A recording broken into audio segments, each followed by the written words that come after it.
Hello আসসালামু আলাইকুম everyone, welcome back to Rumi's cooking channel. আশা করি সবাই ভালো আছেন।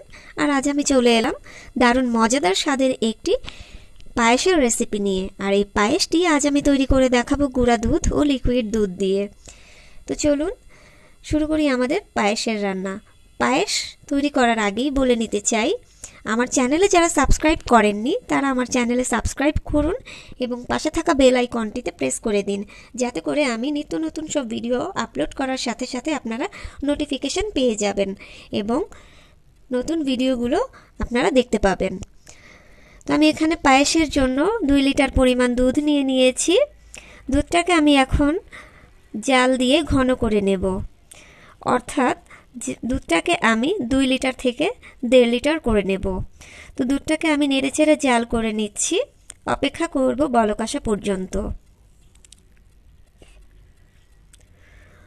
দুধটা যখন বলক চলে আসবে এই পর্যায়ে আমি চুলার আঁচটাকে একদম লো হিটে করে দেব এবং নেড়েচেড়ে দেব। এবং অন্যদিকে আমি পায়েসের জন্য চালটাকে রেডি করে নেব। পায়েসের জন্য আমি এখানে 1 কাপ পরিমাণ পোলাওর চাল নিয়ে নিয়েছি এবং চালটাকে আমি ভালোভাবে ধুয়ে নেব।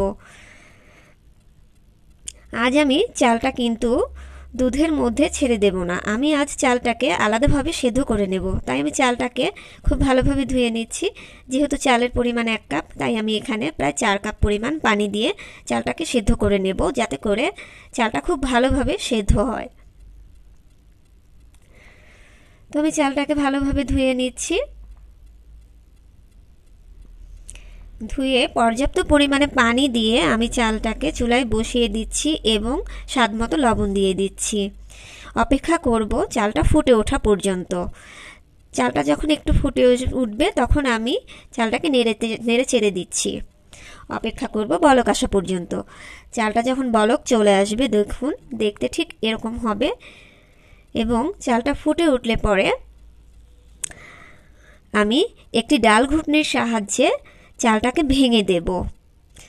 খুব ভালোভাবে নেড়েচেড়ে চালটাকে ভেঙে দিতে হবে। দেখুন আমি ঠিক এইভাবে ডাল ঘুটনির সাহায্যে ভেঙে দিয়েছি, দেখতে ঠিক এরকম হয়েছে। এখন আমি এই চালটাকে অর্থাৎ এই ভাতটাকে আমি জাল করা দুধের সাথে মিক্স করে দিব। মিক্স করে দুধের সাথে ভালোভাবে মিশিয়ে নেব নেড়েচেড়ে। তারপর আমি এখন এখানে দিয়ে দিব 3 কাপ পরিমাণ গুঁড়া দুধ। আমি এখানে ডিপ্লোমা ব্র্যান্ডের গুঁড়া দুধটা ব্যবহার করেছি, আপনারা চাইলে যে কোনো ব্র্যান্ডের দুধ ব্যবহার করতে পারেন। তো আমি এখানে দুধটাকে জাল করা দুধের সাথে দিয়ে দিচ্ছি। আমি অল্প অল্প করে দুধটাকে দিচ্ছি এবং আস্তে আস্তে করে নেড়ে দিচ্ছি। তো ভালোভাবে নেড়েচেড়ে দেওয়ার পর আমি এখন এর মধ্যে দিয়ে দেব 3 কাপ পরিমাণ চিনি। চিনিটা আপনারা যে যার পছন্দ মতো দিয়ে নেবেন। আমি এখানে 3 কাপ পরিমাণ চিনি দিয়েছি। চিনিটা দেওয়ার পর ভালোভাবে নেড়েচেড়ে দিচ্ছি। এখন দিয়ে দিচ্ছি 2 টুকরা এলাচ ও 2 টুকরা দারুচিনি দিয়ে আবারও নেড়েচেড়ে দিচ্ছি।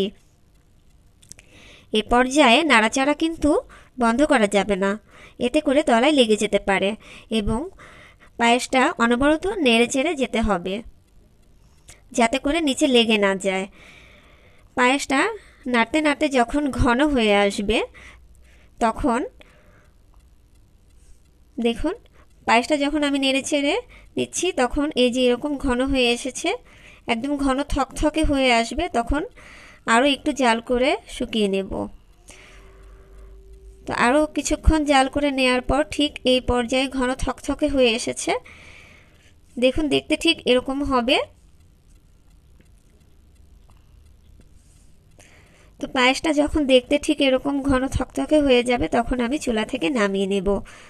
নামিয়ে একটি বাটিতে পরিবেশন করে আপনাদের দেখিয়ে দিচ্ছি। তো দেখুন আমি পায়েসের মধ্যে এখন কিছু বাদাম ও কিশমিশ দিয়ে পরিবেশন করেছি। পায়েসটা দেখতে কতটা সুন্দর হয়েছে। আশা করি আপনাদের কাছে এই পদ্ধতিটা ভালো লেগেছে। আপনারাও বাসায় তৈরি করে দেখতে পারেন এই পদ্ধতিতে। যদি ভালো লেগে থাকে আমার ভিডিওতে একটি লাইক করবেন এবং সাবস্ক্রাইব করবেন। আশা করি ভিডিওটি আপনাদের সবার কাছেই ভালো লেগেছে। ভালো থাকবেন, সুস্থ থাকবেন। আল্লাহ হাফেজ।